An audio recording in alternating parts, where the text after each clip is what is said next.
Oh memang tidak boleh. Kita dalam bab kesucian, dalam keluarga besar Nur Mutiara Ma'rifatullah, tidak boleh berpolitik. Boleh kamu kerja di politik, di parlemen, atau di wakil rakyat, kau jangan bawa politik kamu di bab kesucian. Contohnya, umpamanya kau kerja di bagian listrik, di bagian kapal, di bagian rumah tangga, di bagian ini, di bagian itu. Jangan kau bawa di bab kesucian, jangan kau bahas pekerjaan kau pula. Itu kan profesi kamu. Nah, jangan kau bawa masuk di kajian kamu, paham tak nih? Macam kau nih, jual apa kau? Jual tempe goreng. Jangan kau ceritakan tempe goreng kau itu di dalam bab kesucian. Apalagi kerja kau? Jual tahu goreng. Jangan kau masukkan, kau ceritakan tahu goreng kau itu di... Jadi kalau semua itu menceritakan hal pekerjaannya masing-masing, apa jadinya grup kesucian ini? Jadi pasar. Masing-masing menceritakan halnya, masing-masing menceritakan pekerjaannya. Apa jadinya? Semua masukkan video, semua masukkan video. Kau pikir grup bab kesucian ini untuk meletakkan video-video kau itu? Apa yang dibahas dalam bab kesucian ini? Kajian-kajian Nur Mutiara Ma'rifatullah. Bukan menceritakan pengalaman kerja kau, bukan menceritakan hal ehwal kau, bukan menceritakan kelebihan kekurangan kau dalam bab kesucian ini. Untuk apa kau ceritakan hal kau di sini? Yang diceritakan, yang dibahas, yang dikaji, yang diulang kaji ini pengkajian bab kesucian, ilmu kesucian. Jadi yang mau belajar, yang betul-betul belajar, perkara kau semua jadi susah, jadi salah semuanya. Dia pun ikut-ikut juga. Kalau kau masukkan video cacingan kau itu, corona, corona, corona, corona. Kenapa jadi bahas corona pula? Rupanya kajian kita ini kajian corona rupanya.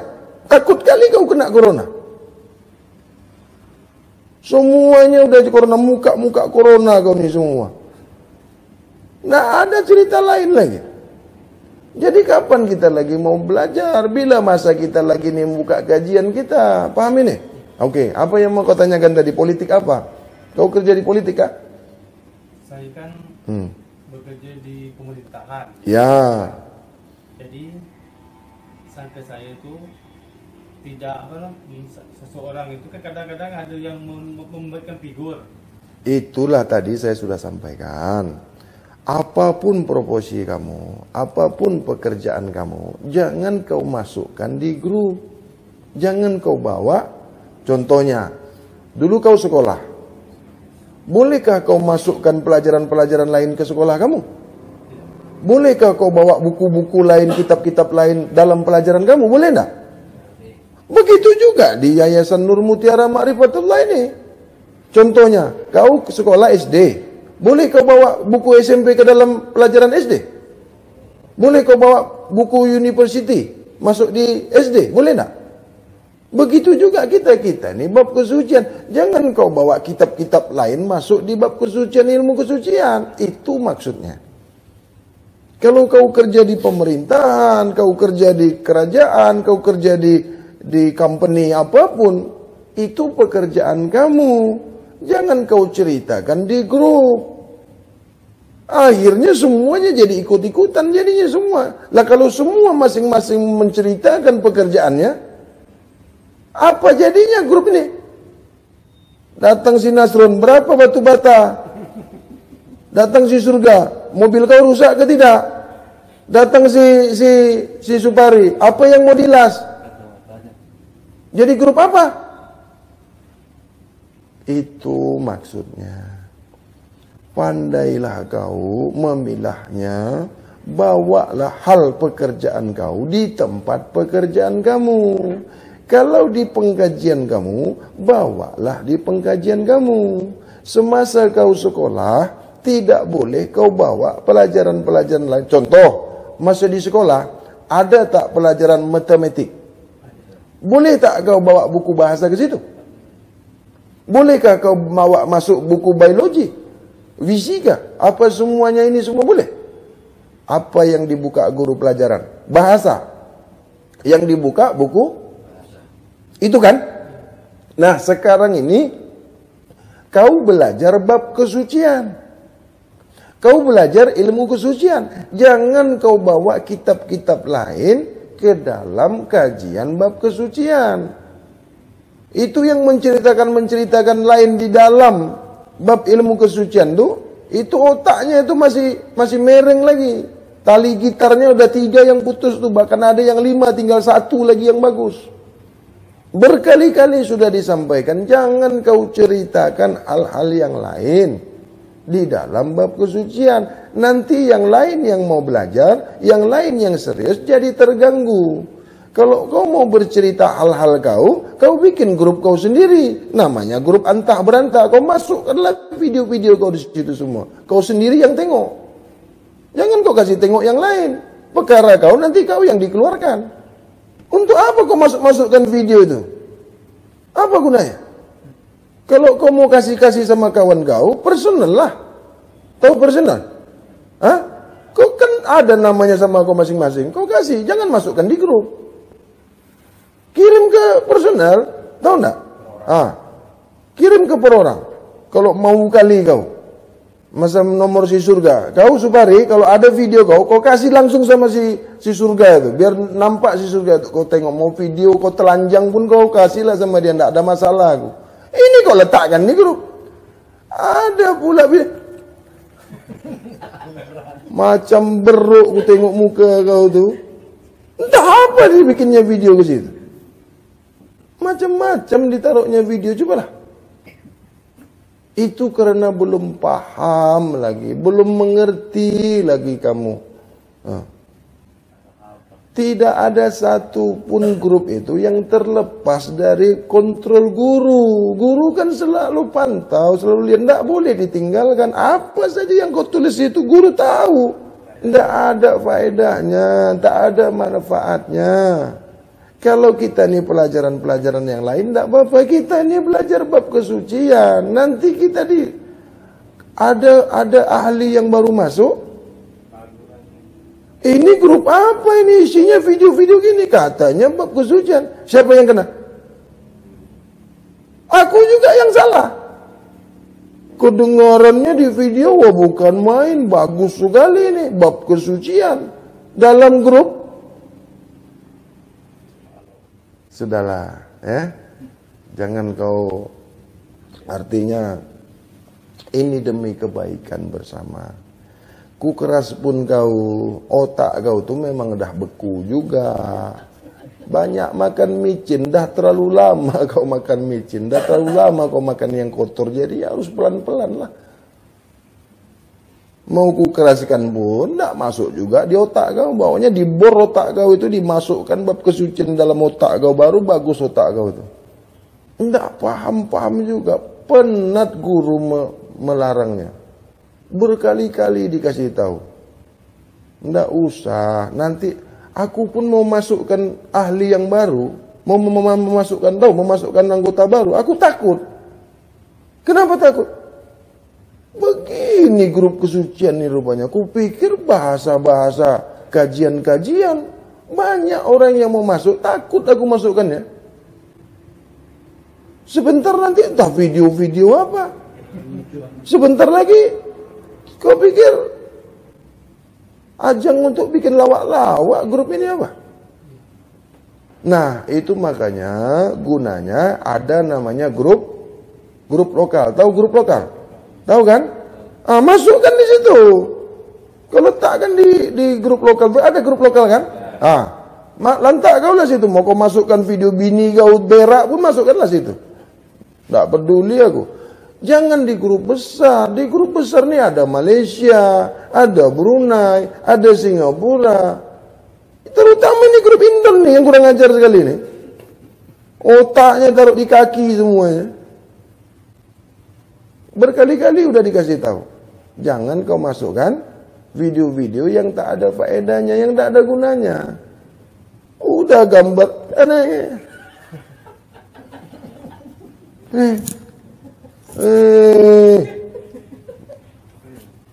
Kalau dekat aku sama kau, ku letupkan muka kau tuh, ku tanggalkan gigi kau langsung. Iya, kadang-kadang geram aku lihatnya.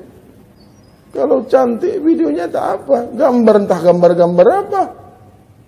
Sedih aku lihatnya. Kenapa? Sudah lama diajarkan yang baik. Sudah lama diajarkan yang bagus. Masih beku juga lagi otak itu lagi. Ini guru bukan marah. Mana ada guru yang tak sayang sama murid. Mana ada guru yang benci sama murid. Tidak ada. Kalau guru benci, tidak mau dia bercakap. Lantak kau lah, mampuslah kau situ. Anakku bukan, apapun bukan. Mau kau guru begitu? Dibiarkannya aja kau. Bukan yang muda-muda, yang dah tua-tua, yang tak mampu pun ikut-ikut juga taruh video lagi. Dah nak mati. Entah apa dalam otak kau itu, entah. Kalau yang muda-muda letak video yang tak senonoh, tak apa. Yang udah, subhanallah. Astagfirullahaladzim. Mengapalah dapat murid macam ini. Perik rasanya. Nah, jadi ingat ya, pesanku ya, apabila kau berbicara di grup yang baik, yang sopan, ada informasi-informasi, kan cantik. Jadi aku kalau mau memasukkan ahli yang baru, anggota yang baru, dia tidak terkejut. Akhirnya keluar lagi. Kenapa kau keluar? Apa yang mau dibahas guru? Ceritanya seperti itu. Tidak tahu dia apa. Dia kan baru masuk, mau cari informasi. Nah, ada video-video yang tidak paham, dia kan boleh ditanyakan. Di dalam grup itu ada yang senior, ada yang udah lama. Yang seniornya pula taruh-taruh video-video yang begitu pula. Kalau mau belajar-belajar kayak gitu, ndak usah masuk di grup lah. Bagus kau tengok YouTube saja, kan banyak video-video begitu kan. Ya kalau stiker aku pun pernah juga. Itu kan pasal gara-gara kau duluan yang buat-buat begitu. Aku pun ikut-ikut juga jadinya. Gara-gara murid, guru pun jadi rusak jadinya. Ndak dibalas, nanti katanya guru ndak respon. Kalau kau letak gambar yang macam muka kau pun, aku pun letak juga gambar juga. Ada kau kenakan aku gambar macam itu pula. Nah, untuk kedepannya jangan lagi begitu ya. Biarkan aja yang lain-lain, kau jangan ikut. Ingat itu, grup Batam serius belajar. Ya, jangan mau ikut-ikut grup-grup yang lain itu, macam grup yang di Medan tuh. Nah ya kalau aku bilang grup Medan, grup Sulawesi, yang kena siapa? Ketuanya, ketua Medan. Siapa ketua Medan? Mana lagi ketua Sulawesi? Siapa ketuanya Sulawesi? Kan ketuanya yang kena. Nah kalian grup Batam jangan begitu. Ya, hargai ketua kalian. Karena nanti kalau kalian buat masalah, siapa yang malu? Ketua yang malu. Dipikir orang ini ketuanya tidak pernah mendidik, tidak pernah mengasih tahu sama anggotanya.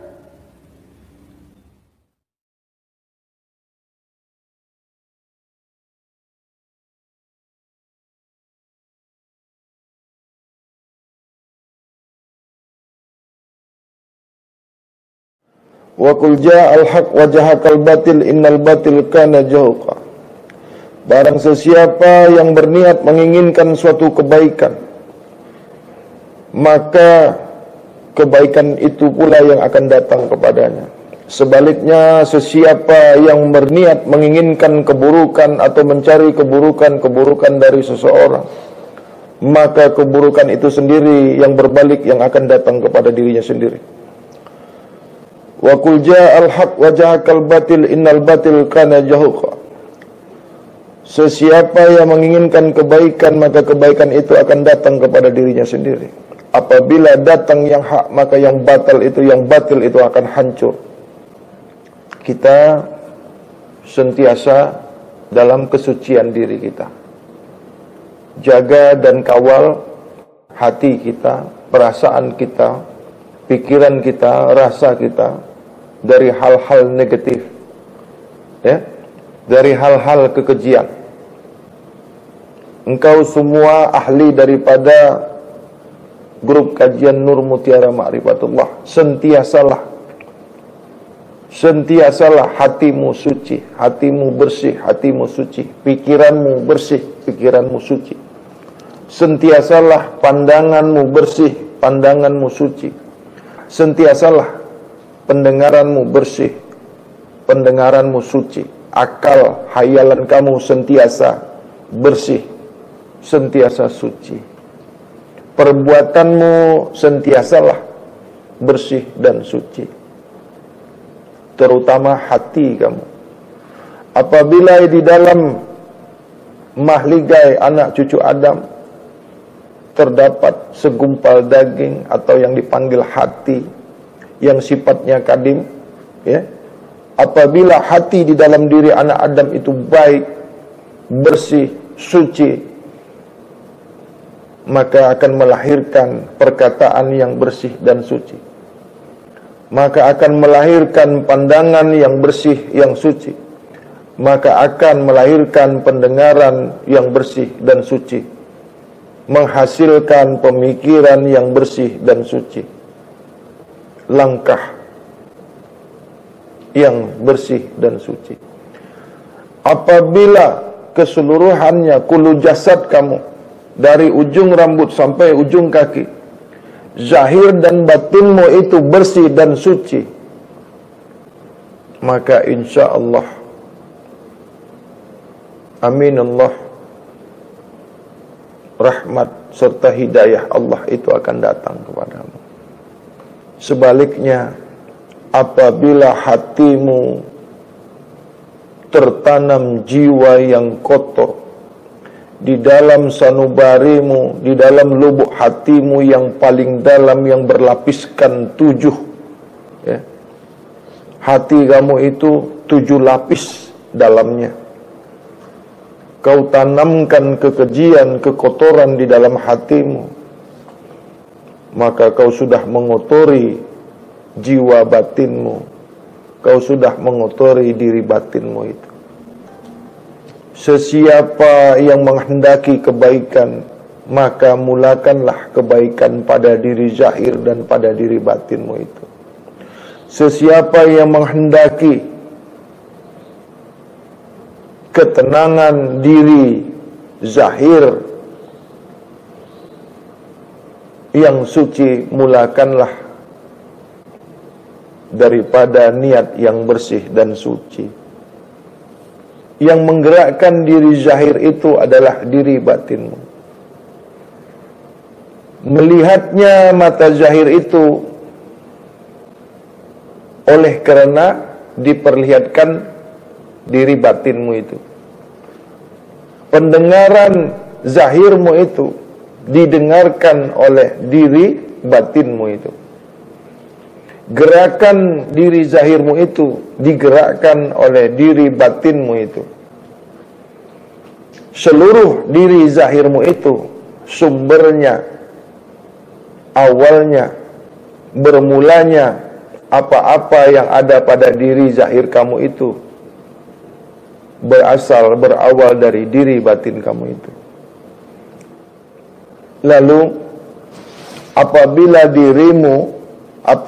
diri zahirmu itu bersyahadat, apabila diri zahirmu, jasmanimu itu, ya, tubuh kasarmu itu mengucapkan syahadat, menyebutkan syahadat atau mengucapkan 2 kalimat syahadat, yang diri batinmu itu kotor, busuk, pemikiranmu itu kotor, busuk, maka sia-sialah,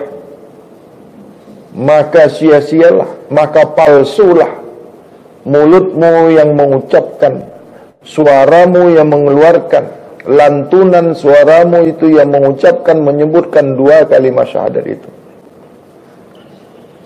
Sia-sialah ucapan yang bersih itu, sia-sialah kalimat suci itu, kalimat tauhid itu yang mensucikan, yang mentauhidkan diri Tuhanmu itu.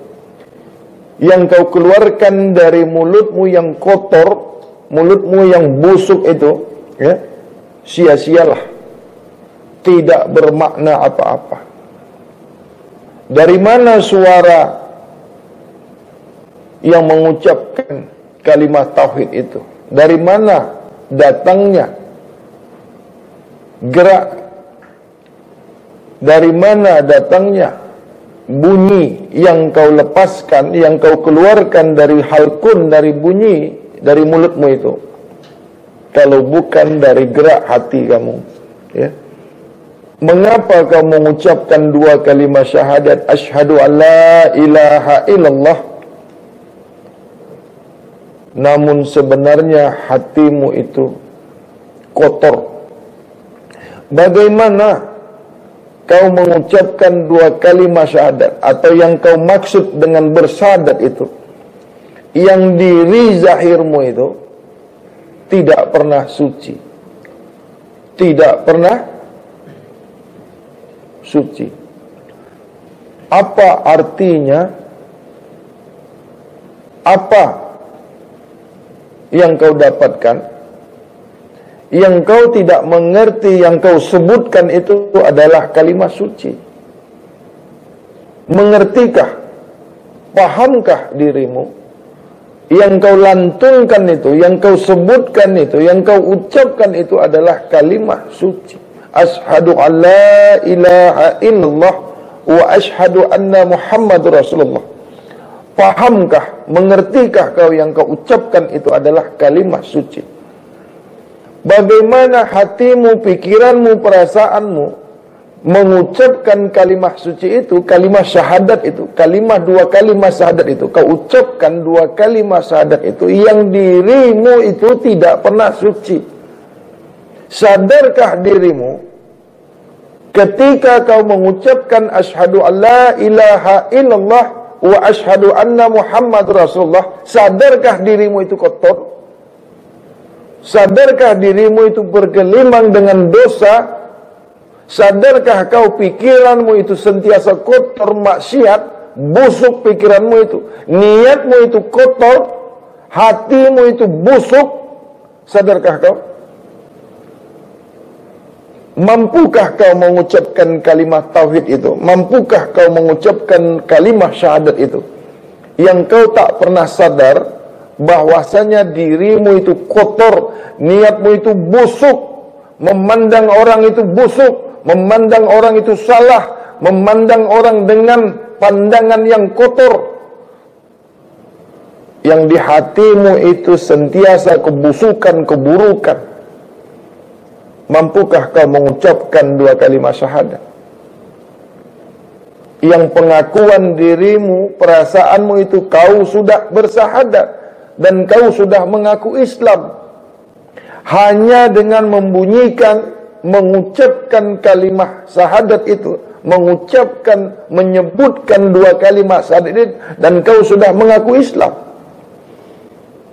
Tapi kau tidak pernah sadar, kau tidak pernah tahu, tidak pernah kau rasakan, tidak pernah kau kaji bahwasanya perbuatan kotormu itu, perbuatan busukmu itu, hatimu itu kotor, jiwamu kotor, pikiranmu itu kotor.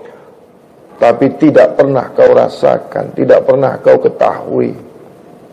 Semudah itu kau mengucapkan kalimat suci itu, kau terlalu mudah kau mengucapkan kalimat syahadat itu, lalu kau mengaku kau sudah Islam. Apa yang kau ucapkan, apa yang kau sebutkan itu kau sendiri tidak paham. Seseorang yang paham, seseorang yang kenal dengan kalimat tauhid, kalimat dua kalimat syahadat atau dua kalimat syahadat, tidak akan mampu mengucapkannya.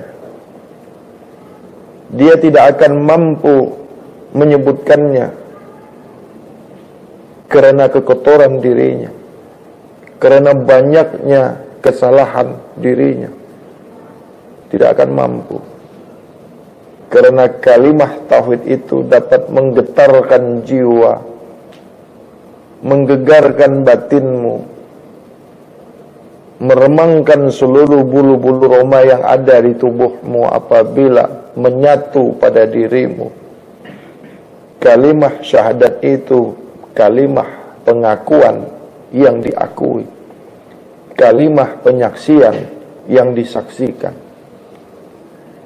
ketahuilah dua kalimat syahadat itu, dua yang bersaksikan satu.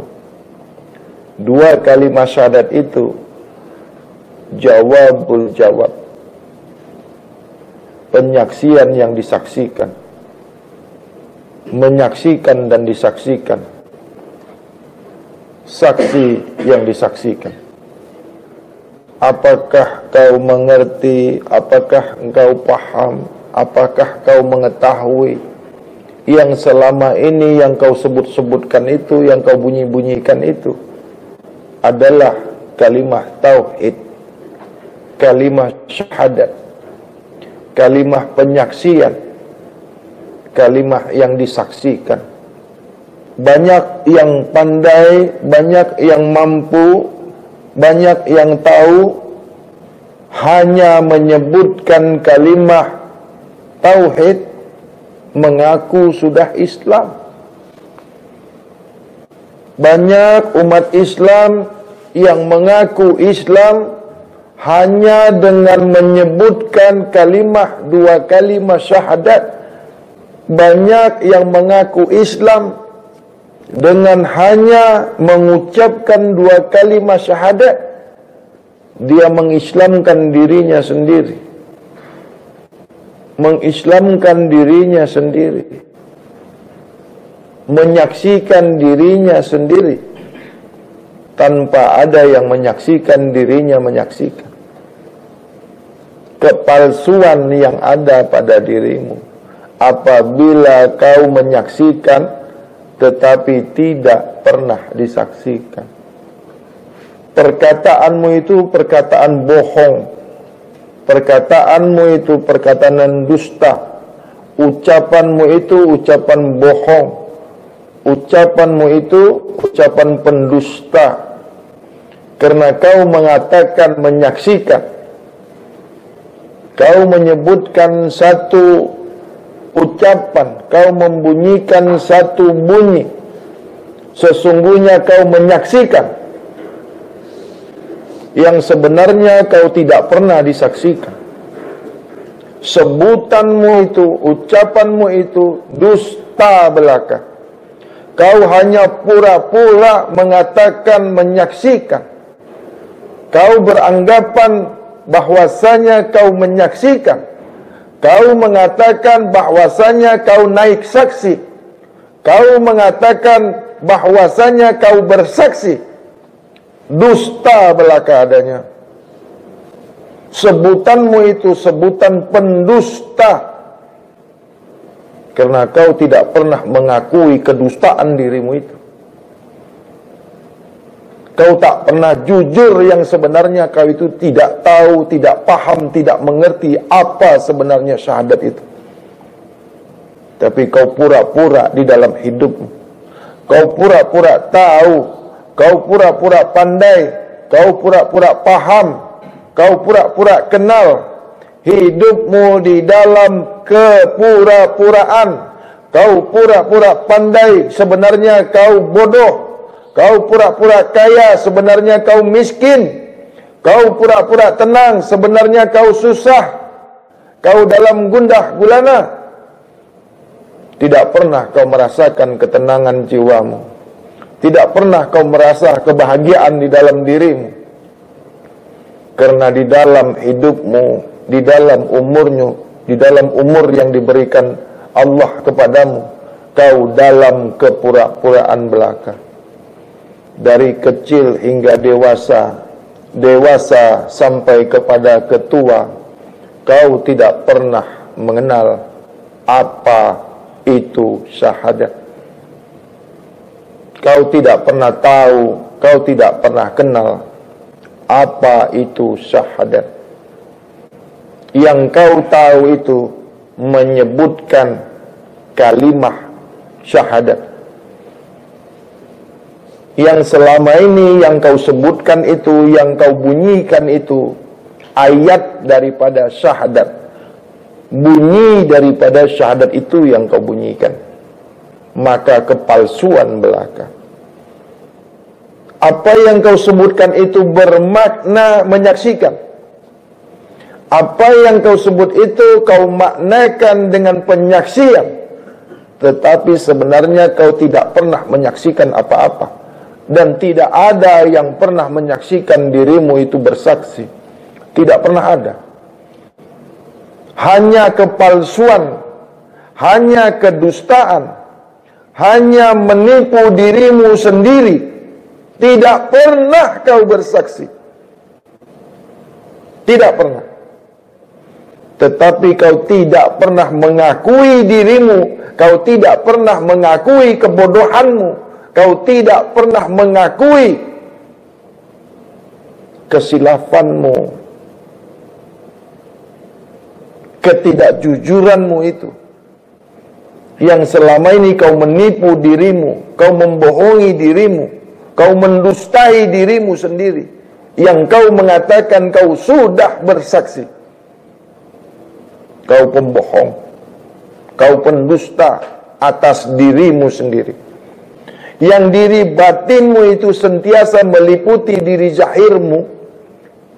Tahukah kau bahwasanya diri batinmu itu sentiasa dekat dengan diri zahirmu itu? Diri batinmu itu sebagai saksi pada diri batinmu itu. Diri batinmu itu sebagai saksi pada diri zahirmu itu, yang mengetahui apa yang kau buat tidak pernah berlepas daripada diri zahirmu itu. Diri batinmu itu sebagai saksi kepada diri zahirmu itu. Yang diri zahirmu itu menyebutkan, mengucapkan persaksian, tetapi disaksikan oleh diri batinmu itu. Diri batinmu itu mengatakan diri zahirmu itu pendusta kau, tapi kau tidak pernah merasakannya. Di dalam hatimu itu sudah menolak adanya persaksian diri zahirmu itu, tapi kau tidak pernah merasakannya.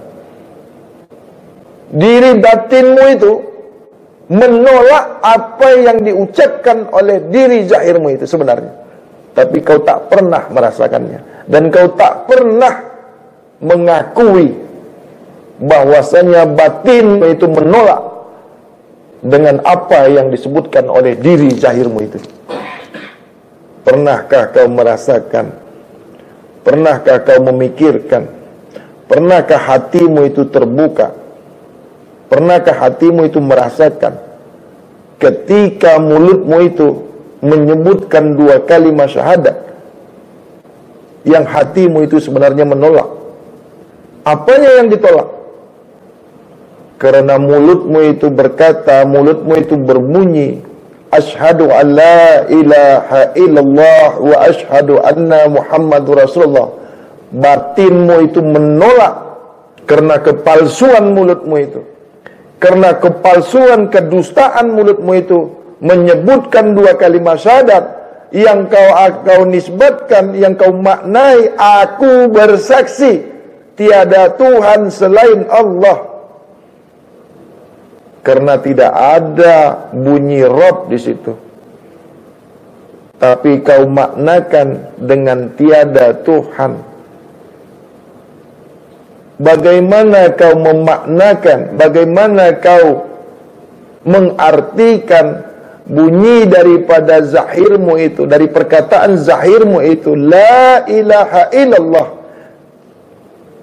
lalu kau katakan, kau maknakan, kau artikan dengan tiada Tuhan. Mulutmu berkata, membunyikan la ilaha, tidak ada bunyi Rabb di situ. Lalu mengapa kau maknakan la ilaha itu tiada Tuhan? La ilaha illallah, la ilaha illa Allah. Kau katakan tiada Tuhan selain Allah. Kau mentiadakan Tuhan. Apabila kau maknakan kalimat tauhid itu tiada Tuhan, makanya kau sudah mentiadakan Tuhan. Kalau kau katakan tiada Tuhan, Apa maknanya itu? Tidak ada tuh. Ya. Lalu kecuali tiada Tuhan. Apa itu maksudnya? Kenapa mentiadakan Tuhan? Kenapa kamu sentiasa mentiadakan Tuhan? La ilaha. Apakah ilaha itu maksudnya Tuhan? La ilaha illa Allah. Kenapa ilaha itu dimaknakan Tuhan? Kamu kan mengatakan la ilaha illallah. Kamu mengatakan tiada Tuhan. Nah, itulah perbedaan mengaji dengan mengkaji. Inilah perbedaan, ya, kaum awam dengan kaum hawas. Bagaimana yang kita sentiasa menyebutkan kalimah tauhid, yang kita sentiasa menyebutkan kalimah syahadat, tidak tepat maknanya, tidak masuk apa yang kita sebutkan itu, tidak duduk maknanya. Kenapa kita tidak pernah mau mengkajinya?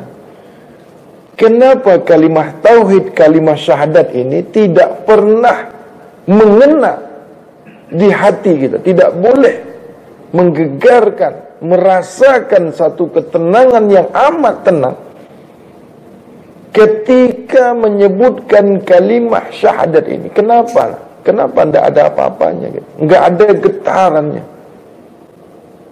Karena di hati kamu, di pikiran kamu, melahirkan makna yang tidak sesuai dengan apa yang kau sebutkan itu. Kalimat yang kau bunyikan itu, kalimat yang kau sebutkan itu, kalimat tauhid yang kau sebutkan itu tidak masuk maknanya, tidak sesuai. Di hati kamu bermakna tiada Tuhan selain Allah, tetapi mulutmu itu membunyikannya. Halkun kamu itu lahir daripada perkataanmu itu, keluar suara dari mulutmu itu, la ilaha illallah. Tidak ada bunyi Rabb di situ. Tidak ada. Mengapa di pikiranmu itu bermakna Rabb? Tuhan itu bahasa kamu. Tuhan itu bahasa manusia. Kau memanggil Rabb itu dengan bahasa kamu. Makna daripada Rabb itu bermakna Tuhan. Pada Al-Quran, bunyi Rabb itu dengan bahasa kamu, translate daripada bahasa Al-Quran itu, yang berbunyi Rabb itu dengan bahasa manusia, bermakna Tuhan. Jadi apabila la itu bermakna tiada, ilaha kau maknakan dengan Tuhan, ini bagaimana? Sesuai enggak? Tapi masih kau pakai terus. Tapi masih kau ucapkan, masih kau pakai. Tapi bagaimana sekarang ini apabila kita tidak sebutkan itu? Bagaimana di zaman sekarang ini? Beranikah kau menukarnya yang sudah ditetapkan, yang bukan ahlinya dalam kalimat tauhid, lalu kau ikut-ikutan? Tahu membeo? Tahu nggak?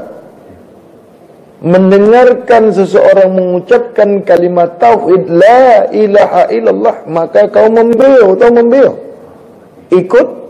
Ikut-ikutan. Kau sendiri tidak paham apa yang kau sebutkan itu. Sama sekali tidak paham. Sementara kalimat tauhid ini,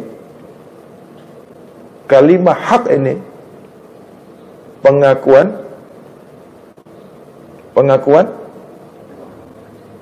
siapa? Pengakuan diri. Jadi kalau pengakuan diri ini, persaksian diri ini, kalau salah, bagaimana? Kau mengaku Islam, yang kau sebutkan itu salah, bagaimana kira-kira Islam kita ini? Hah? Islam-Islaman. Fatal enggak? Yang kita sebutkan, apa yang kita bunyikan itu, makna daripada yang kita sebutkan itu tidak kena, tidak masuk. Apa jadinya? Tentang keislaman diri kita itu. Kalau mengaku Islam mesti bersyahadat. Lalu kalimah syahadat yang kita ucapkan itu salah maknanya. Kau simpan makna daripada yang kau ucapkan itu, tersimpan di pikiran, tersimpan di hati, di memori otak, pada dirimu, pada diri batinmu itu salah. Apa jadinya yang kamu sebutkan itu? Coba bersaksi bahwasanya dirimu itu manusia. Bagaimana kau bersaksi? Bagaimana kau mengaku sesungguhnya kau itu manusia? Bagaimana caranya? Tentu ada contoh kan? Hah? Sebelum kau mengaku Islam, sebelum kau mengaku kau ini Islam, sebenar-benar Islam, semurni-murninya Islam, coba contoh dulu. Ambil contoh dulu. Bagaimana kau mengakui bahwasanya kau ini manusia? Tentu apa yang kau bunyikan, apa yang kau sebutkan itu, ya, kau katakan diri kau itu manusia, dibuktikan dengan perbuatan. Menyebutkan, menyaksikan, bersaksi atas diri kamu sendiri. Kau bersaksi atas dirimu sendiri, mengatakan bahwasanya dirimu itu manusia, insan. Kalau kelakuan af'al daripada seorang insan itu af'al binatang, af'al hewan, af'al setan, af'al iblis, yang kau mengatakan kau manusia, yang kau mengatakan bahwasanya pengakuan dirimu kau ini adalah insan, tapi di dalam perbuatanmu, kelakuanmu, af'al diri kamu itu af'alnya binatang, af'al setan, af'al iblis. Sesuai enggak? Pengakuan diri identik dengan kelakuan af'al diri. Sesiapa yang mengaku dirinya manusia dapat dibuktikan daripada af'al si yang mengaku itu sendiri. Apabila diri manusia mengakui bahwasannya dirinya manusia, dinilai dari perbuatan diri yang mengaku diri manusia itu. Kau bukan manusia apabila perbuatan af'al, karakter, nilai-nilai pada dirimu itu tidak menunjukkan kamu itu manusia. Kau bukan manusia. Walaupun mulutmu mengatakan, walaupun mulut kamu itu menyatakan bahwasanya diri kamu yang kamu sebutkan itu, kamu manusia. Kau manusia palsu. Kau bukan manusia. Kau bukan seorang insan. Apabila mulutmu berkata, mulutmu bersaksi bahwasanya kau itu manusia. Begitu banyak manusia mengaku seorang manusia, perbuatannya perbuatan hewan, kelakuannya kelakuan binatang, wataknya watak iblis, hatinya hati setan, yang ditutup-tutupinya, yang disimpannya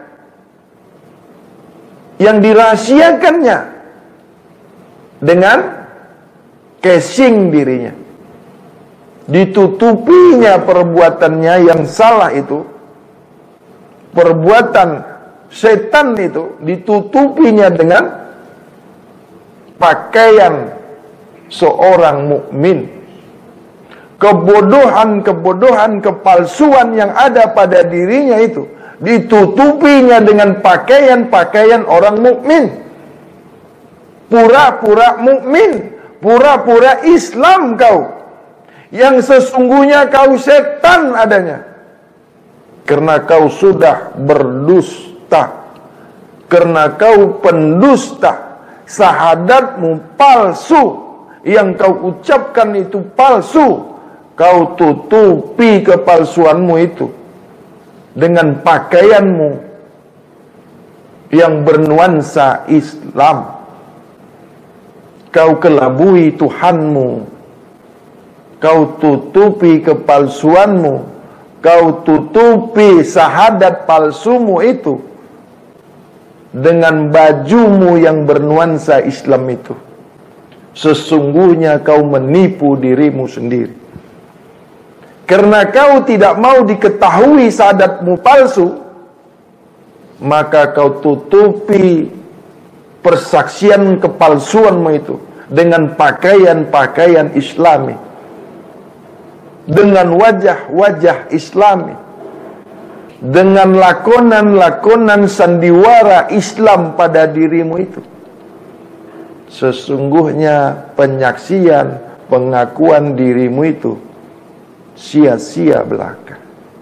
Contoh, seseorang menyebutkan persaksian dirinya agar dirinya dilihat benar persaksiannya, dia tutupi dengan apa itu? Nuansa Islam. Ini Islam palsu. Jangan kau kira, jangan kau pikirkan kau sudah berpakaian Islam, bernuansa Islam, kau sudah Islam. Belum. Kau belum Islam. Kau Islam palsu. Karena syahadatmu palsu. Walaupun kau berpakaian Islam, masuk tempat ibadah orang Islam, bercampur berbaur dengan orang yang beragama Islam, kau pura-pura Islam. Kau Islam palsu. Kau tutupi dengan pakaian Islam. Sesungguhnya dirimu itu tahu bahwasanya kau belum menyaksikan, kau belum bersaksi, kau bukan bersaksi karena tidak disaksikan. Banyak kan yang ini kan? Banyak kan yang terjadi kan? Karena apa karenanya itu? Karena pura-pura malu mengaku tidak tahu. Apalagi yang bergelar ustadz, ulama, kiai, pura-pura alim, pura-pura mukmin, pura-pura Islam, pura-pura jadi guru, pura-pura jadi ustadz, pura-pura jadi ulama, pura-pura jadi kiai. Itu casing semuanya. Penipu apabila syahadatmu palsu. Itulah kepura-puraan. Tahu yang dikatakan ulama palsu? Tahu? Ulama penipu, pendusta, pura-pura ulama Islam, sok Islam, sok jadi ulama. Syahadat saja salah, syahadat saja palsu, mengaku bersaksi. Apanya yang kau saksikan? Menyaksikan apa kau? Inilah pura-pura sebagai saksi. Kenapa? Takut mengatakan ulama palsu. Takut mengatakan guru palsu. Takut mengatakan ustadz palsu. Takut banyak yang tersinggung. Takut banyak yang marah. Itulah seseorang yang menyembunyikan yang batil itu karena dirinya batil. Saya mengatakan ulama palsu. Kalau ada yang merasa dirinya ulama di sini mendengarkan ini, kau marah, kaulah ulama yang palsu itu. Karena kau tutupi kepalsuanmu itu dengan pakaian Islam. Kau Islam palsu. Karena kau tidak bersahadat sebagaimana semurni-murninya syahadat itu. Kau hanya membunyikan kalimat syahadat. Kau melantunkan bunyi syahadat. Kau mengucapkan 2 kalimat syahadat. Tapi kau tak pernah bersahadat. Yang diminta Tuhanmu adalah bersyahadat. Yang diminta Tuhanmu adalah sahadatmu, bukan bunyi syahadatmu, bukan mengucapkan kalimat syahadat. Bukan. Kenapa? Apakah yang membunyikan kalimat syahadat itu sudah Islam? Diterima Islamnya? Sudah mengaku Islam? Lah bagaimana orang yang bisu? Bagaimana orang yang bisu?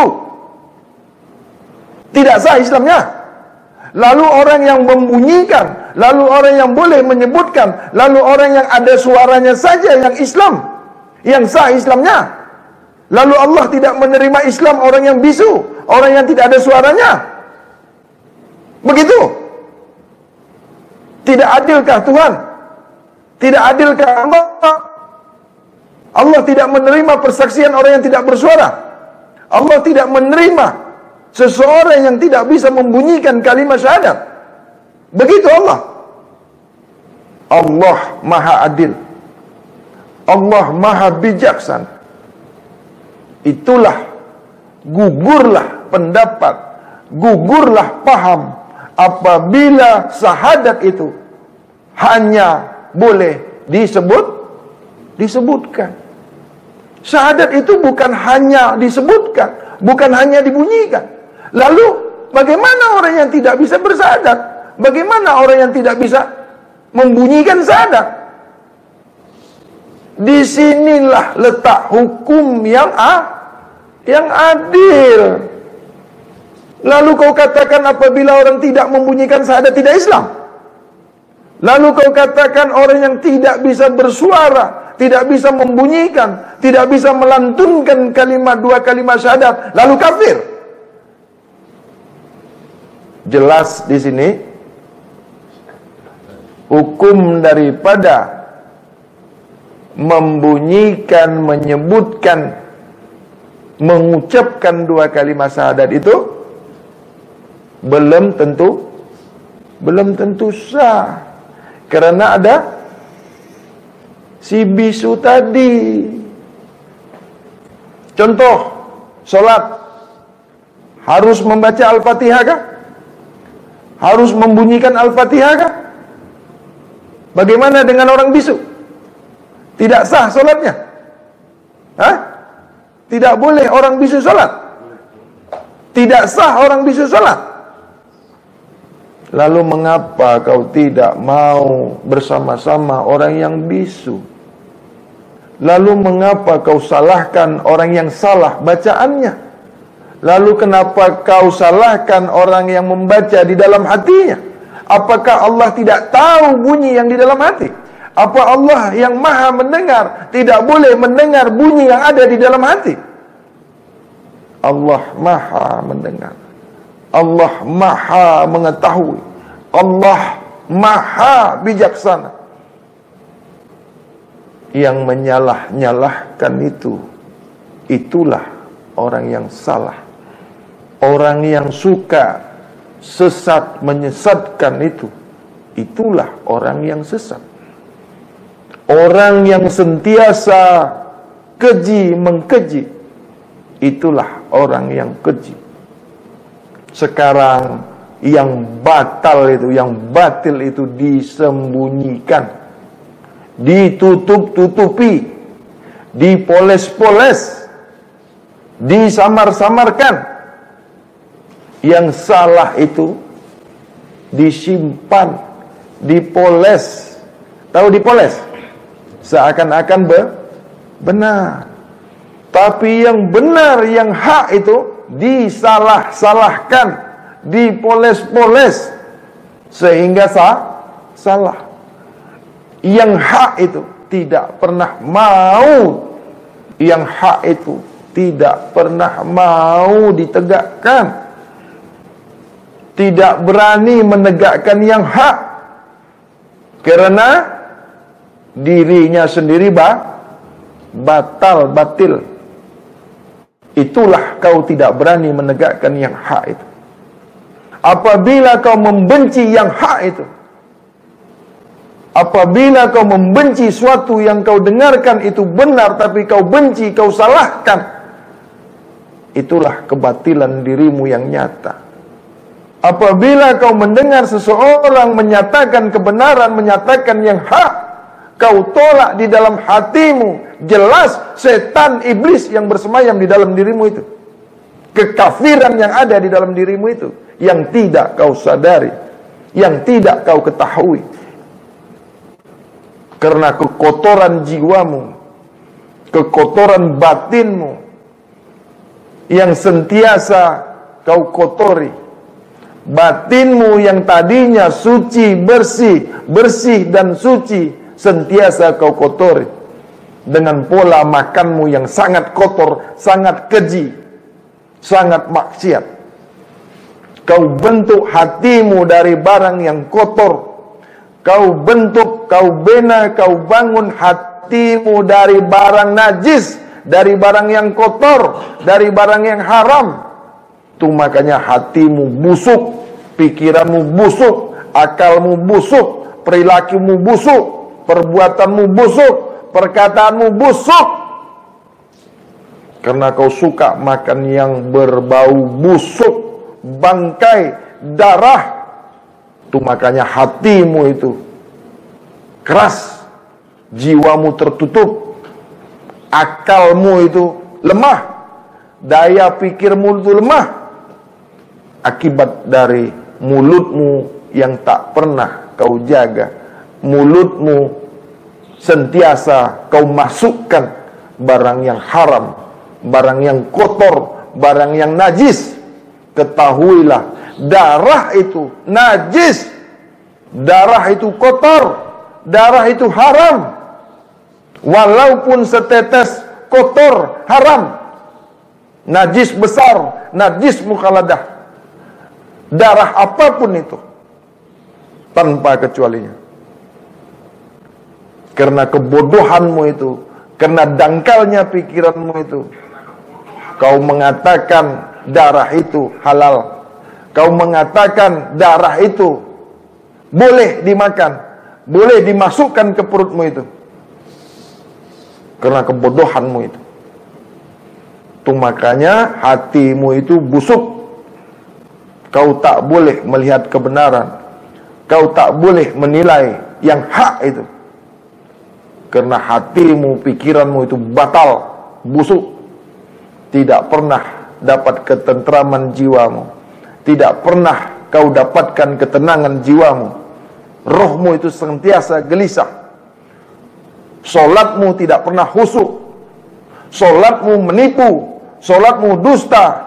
Kau ustadz, kau ulama, kau kiai, solatmu batal, bohong, penipu, dusta. Karena di dalam kau solat kau mengingati sesuatu. Karena kau solat masih mengingat yang lain selain Allah. Kau menyembah Allah, tapi kau menyembah selain Allah. Di dalam kau mengatakan kau menyembah Allah, kau menyembah yang bukan Allah di dalam solatmu. tapi kau tak pernah mengakui bahwasanya solatmu itu batal. Kau tidak pernah mengaku bahwasanya penyembahanmu itu batal karena kebusukan hatimu, karena pakaianmu pakaian Islam. Kau tutupi kebohonganmu itu dengan pakaianmu, dengan casingmu itu bernuansa Islam. Kau takut kedokmu itu terbuka. Kau takut siapa tahu siapa sesungguhnya dirimu, penipu, pendusta kau. Kau kan tidak pernah mau diketahui bahwasanya kau itu berbohong. Kau tutupi badanmu, kau tutupi jasadmu dengan nuansa Islam. Kau takut terbuka. Lalu kau tutupi, kau poles kepalamu dengan nuansa Islam. Kau pakai baju-baju ulama, kau pakai baju-baju pakaian Nabi, kau pakai pakaian-pakaian Rasulullah. Sesungguhnya kau menipu dirimu. Kau meniru pakaian Nabi, kau meniru sunnah Nabi. Tapi kau menginjak-injak Nabi. Kau menginjak-injak Rasulullah. Kau menghina Rasulullah.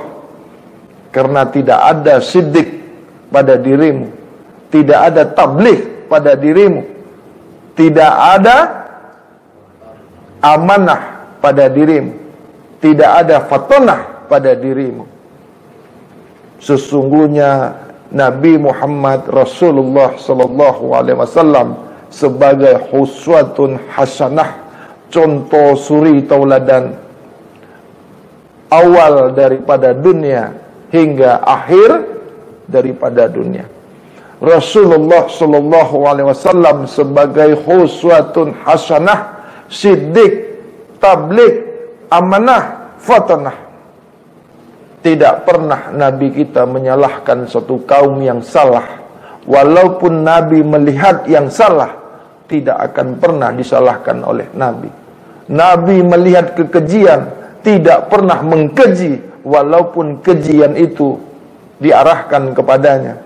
Nabi tidak pernah memfitnah orang yang memfitnah dirinya. Nabi tidak pernah balik mengkeji orang yang mengkeji dirinya. Inilah akhlak yang baik, akhlakul karimah, huswatun hasanah. Nabi kita tidak pernah membalas kekejian dengan kekejian. Nabi kita tidak pernah menyalahkan yang salah dengan kesalahan. Tapi Nabi mengajarkan yang baik. Nabi menunjukkan akhlak yang baik. Tidak pernah Nabi kita itu mengajarkan yang salah kepada yang salah. Walaupun Nabi melihat salah, tapi tidak pernah disalahkan. Nabi melihat yang salah itu menunjukkan yang baik. Apalagi melihat yang baik. Apalagi mendengar yang baik. Tidak pernah. Tapi di zaman sekarang ini, dia tidak tahu yang benar, lalu menyalahkan. Dia tidak tahu yang baik, lalu menyalahkan. Bolehkah mengaku umat Nabi Muhammad tidak ada siddiq, tidak ada amanah, tidak ada tabligh, tidak ada fatanah? Boleh? Bolehkah kau mengatakan anna Muhammadur Rasulullah? Bolehkah kau menyebutkan anna Muhammadur Rasulullah semasa kau mengucapkan dua kalimat syahadat, asyhadu an la ilaha illallah wa asyhadu anna Muhammadur Rasulullah, yang bermakna kau bersaksi bahwasanya dirimu itu Muhammad Rasulullah, tapi tidak ada siddiq, tidak ada tabligh, tidak ada amanah, tidak ada fatanah. Yang kau sebutkan itu adalah palsu, menipu diri. Kau bukan pengikut Nabi Muhammad, kau bukan umat Nabi Muhammad. Bukan. Kau tidak akan pernah mendapatkan syafaat daripada Muhammadur Rasulullah sallallahu alaihi wasallam. Tidak pernah. Siapa contoh yang dizahirkan oleh Allah ke dalam dunia ini? Adakah lebih baik selain daripada Nabi Muhammad Rasulullah sallallahu alaihi wasallam? Adakah dalam dunia ini manusia yang sempurna sesempurnanya Nabi Muhammad Rasulullah sallallahu alaihi wasallam? Ada? Tidak ada. Kenapa kita lari daripada contoh? Kenapa kita memalingkan wajah kita daripada contoh Rasulullah? Kenapa kita tidak mau mengikuti yang contoh yang diajarkan oleh Rasulullah sallallahu alaihi wasallam? Mengapa?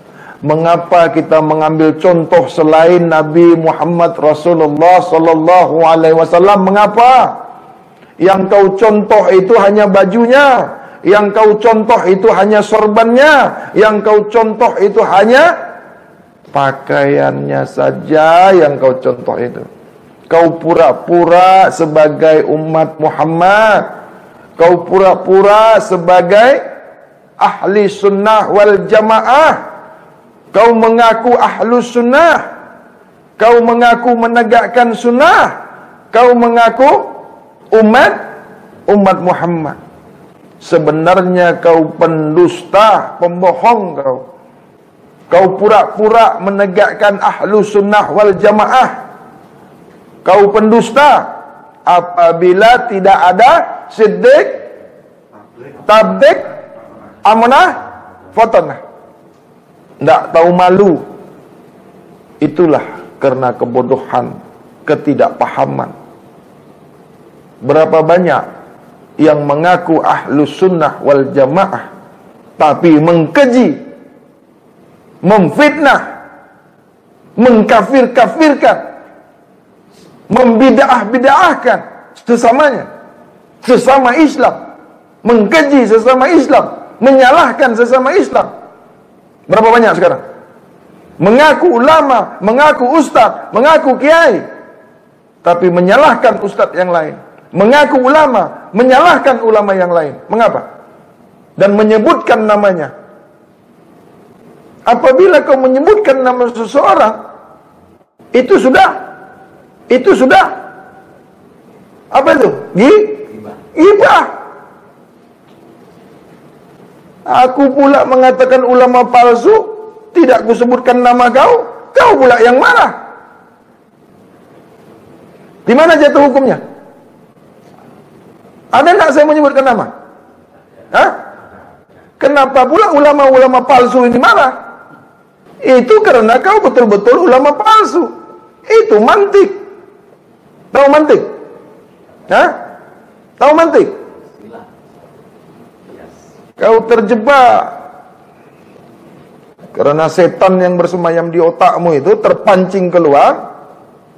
Emosi kau, padahal aku tidak menyebutkan namamu, tapi kau merasa kau salah, merasa kau kena. Kaulah orangnya yang palsu itu. Apa sebenarnya syahadat? Mana yang dikatakan syahadat? Bagaimana bersyahadat? Ini kan pokoknya.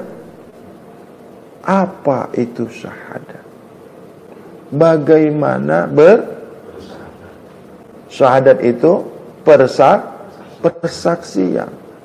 Syahadat itu pengakuan. Mengakui. Seseorang yang mengaku mesti diakui. Seseorang yang mengaku bersaksi mesti disaksi atau disaksikan. Banyak sekarang bersaksi palsu. Kenapa bersaksi palsu? Tidak ada yang menyaksikan. Persaksiannya tidak tidak disaksikan, dia tidak paham, tidak tahu. Langsung mengatakan aku Islam, menamakan dirinya Islam. Berapa banyak tuh yang begitu tuh? Tidak bisa ya, tidak bisa. Apabila dia melihat kajian ini, apabila dia mendengar kajian ini, mendidih otaknya. Yang tadi itu, ulama palsu, ustadz palsu, guru palsu. Yang marah pasti yang palsu.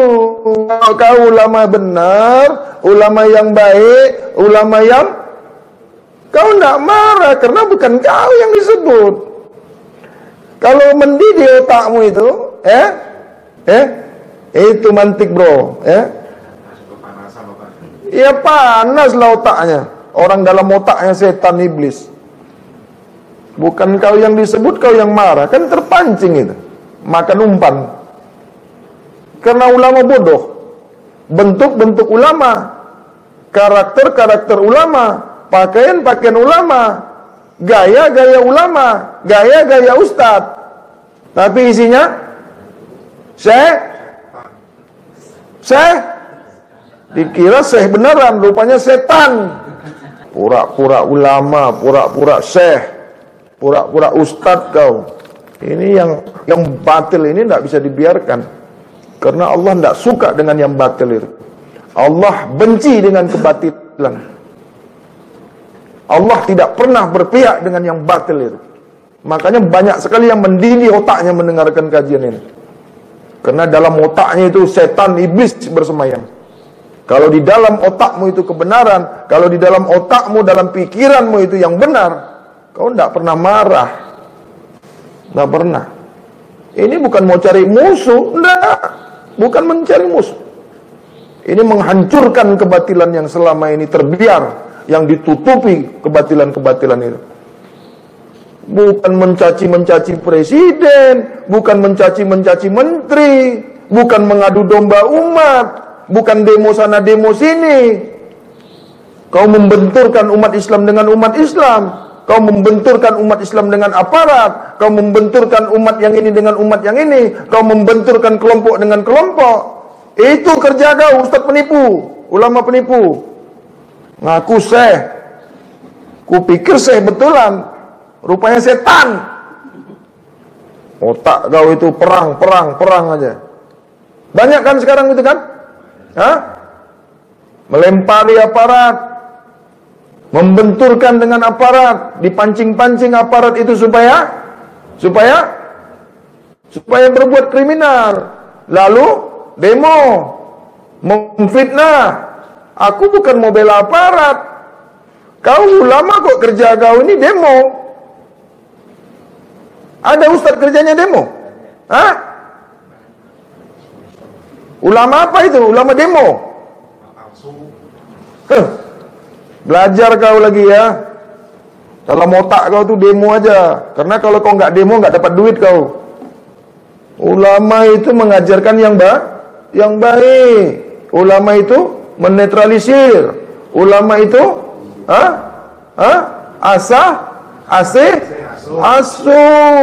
ngomong, meredam, bukan malah memanas-manasi, bukan membenturkan umat ini dengan negara. Kau kan ulama, doa kau kan diterima Tuhan. Apa senjatamu? Bukan demo, balol. Ulama itu senjatanya doa. Cukup kau angkat kedua tangan kau itu, terbalik dunia ini pun boleh. Tapi karena kau ulama palsu, doa kau tidak diterima. Kau mengaku kenal Tuhan, dekat dengan Tuhan, mengaku orang suci, tapi doa kau penipu. Bukan susah mau membalikkan dunia ini. Adakah ulama tidak diterima doanya? Ada ulama yang tidak diterima doanya? Ulama, tahu ulama?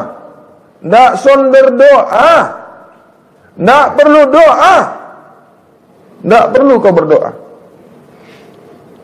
Tapi Tuhanmu sentiasa mengawal, menjaga dirimu dari kebatilan. Itu ulama yang benar-benar ulama. Tidak pernah terpancing emosinya, tidak pernah membenturkan umatnya, tidak pernah membenturkan umat Islam dengan umat Islam. Tidak pernah. Taat dengan hukum negara, taat dengan hukum Allah. Di mana bumi dipijak, di situ langit dijunjung. Apa yang sudah ditetapkan negaranya, taat, ikuti. Apa yang sudah ditetapkan oleh hukum. Bagaimana kamu taat hukum agama? Hukum dunia saja kau tidak taat. Bagaimana kamu taat hukum akhirat? Di dunia saja kau sudah. Ini ulama udah jadi sok pahlawan semua. Ustadz udah mau mimpin perang. Ustadz mau angkat senjata, mau menggulingkan negara. Kau tinggal di Indonesia, mau menegakkan negara di dalam negara. Banyak kan? Menegakkan negara di dalam negara, membuat negara di dalam negara. Kau kalau mau membuat negara, cari yang tempat tidak ada negaranya, yang tidak ada benderanya, yang tidak ada presidennya. Pergi kau sana tuh. Kau buat di situ, kau sendiri di situ. Kau jadi presiden. Negara ini kan sudah ada presidennya, sudah ada pemimpinnya, sudah ada benderanya, sudah ada rakyatnya. Dihukum mana saja tidak boleh. Loh, ini kok jadi cerita negara ini? Kalian ini nggak mau ngerem ini loh. Udahlah, kita tutup aja. Ya. Wabillahi taufik wal hidayah. Assalamualaikum warahmatullahi. Kita jangan kebablasan ya. Nah, itu namanya pembekalan dalam bernegara. Itu. Jadi jangan nyinggung-nyinggung negara ya. Jangan nyinggung-nyinggung presiden, jangan memaki-maki presiden, ya. Nggak boleh. Banyak kan, Ustadz? Tapi apa kerjanya tuh? Memaki-maki presiden. Nggak boleh, ya. Apalagi sampai menyebutkan nama. Banyak ustadz-ustadz di YouTube itu. Kenapa itu? Dia pikir menyebut-nyebutkan nama itu, ya, menghina-hina presiden itu, lalu dia dikatakan, wah ini ustadz berani nih, berani menegakkan kebenaran. Itu bukan kau menegakkan kebenaran, itu kau sok jagoan, akhirnya masuk penjara. Banyak kan ustadz yang masuk penjara kan? Kenapa tuh? Sok jagoan, sok pahlawan, ternyata pahlawan kesiangan kau. Mana mungkin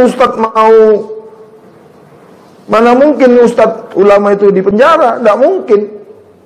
Karena kekasih Allah.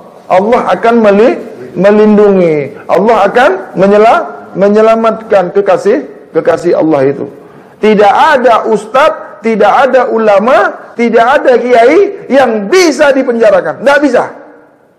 Ulama, kiai, ustadz tidak pernah dicelakai, tidak pernah dimusnahkan, tidak bisa dibinasakan siapapun kecuali izin Allah.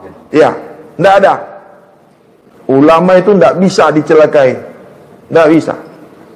Coba kau santet ulama itu, kau sendiri yang kena. Membalik itu sangat-sangat berbahaya, ya. Hati-hati dengan ulama yang awas, jangan coba-coba memfitnah ulama, mengkeji ulama yang asli ya. Ya, hati-hati. Nah, tadi ulama ini ulama yang sebenar-benar jangan coba-coba. Ya. Nggak bisa. Karena syafaat Nabi ada kepadanya. Karena rahmat Allah ada padanya. Hidayah Allah ada, ilmu Allah ada. Hati-hati, ya. Guru yang sebenar-benar guru, ya, itu sangat berbahaya sekali. Jangan kau keji ulama yang sebenar-benar ulama. Jangan kau keji ustadz yang sebenar-benar Jangan kau keji guru yang sebenar-benar Jangan. Artinya, ya, kita umat, kita ahli daripada grup kajian Nur Mutiara Ma'rifatullah, sentiasa menjaga hati kita, menjaga perkataan kita, memelihara pandangan kita, memelihara pendengaran kita, memelihara ucapan kita, pikiran kita, hayalan kita, langkah kita dari perbuatan maksiat. Sesiapa ahli daripada grup kajian Nur Mutiara Ma'rifatullah kedapatan mengkeji, menghina, memfitnah, maka bukanlah daripada ahli kajian Nur Mutiara Ma'rifatullah. Dengan sendirinya kau gugur daripada ahli kajian Nur Mutiara Ma'rifatullah. Otomatis, tahu otomatis. Siapa yang tidak melaksanakan syariat Rasulullah, tarekat Rasulullah, hakikat Rasulullah, makrifat Rasulullah, bukan daripada ahli kajian Nur Mutiara. Ya. Sesiapa yang tidak taat kepada negaranya, tidak taat dengan hukum negaranya, tidak taat dengan hukum agamanya, hukum Allah, hablum minallah, hablum minannas, dan hablum minallah, bukan daripada ahli kajian Nur Mutiara Ma'rifatullah. Dengan sendirinya terputus. Dengan sendirinya gugur daripada ahli kajian Nur Mutiara Ma'rifatullah. Tanpa diputuskan, tanpa dipecat, tanpa dipemberitahuan, sudah terputus sendiri, otomatis. Ya, karena kita ahli kajian Nur Mutiara Ma'rifatullah yang legal, yang disahkan oleh Kementerian Kemhumham, yang sudah terdaftar legalitas kita, ada payung hukumnya, ya, melaksanakan syariat Rasulullah, tarekat Rasulullah, hakikat Rasulullah, makrifat Rasulullah, ya, syahadat, salat, puasa, zakat, apabila mampu melaksanakan, menunaikan ibadah haji, ya, berbaik sesama-sama, ya, tidak mengkeji, tidak saling mengkeji, tidak saling menghina, tidak saling menyalahkan, tidak saling menyesatkan, ya. Semua umat adalah saudara-saudara kita, baik yang Islam dan yang bukan, ya, walaupun siapa dia, Islamkah dia, Nasranikah dia, Majusikah dia, Buddha, Hindu, itu semua saudara kita. Dia bukan musuh kita. Ya, apabila kau tidak dimusuhi, jangan kau musuhi. Apabila kau tidak diganggu, kau jangan mengganggu. Apabila kau tidak diperangi, maka jangan kau perangi. Ingat itu, ya. Sesiapa yang merasa, yang mengaku ahli daripada grup kajian Nur Mutiara Ma'rifatullah, dengan sendirinya gugur apabila, ingat yang tadi kan? Wabillahi taufiq wal hidayah. Assalamualaikum warahmatullahi wabarakatuh.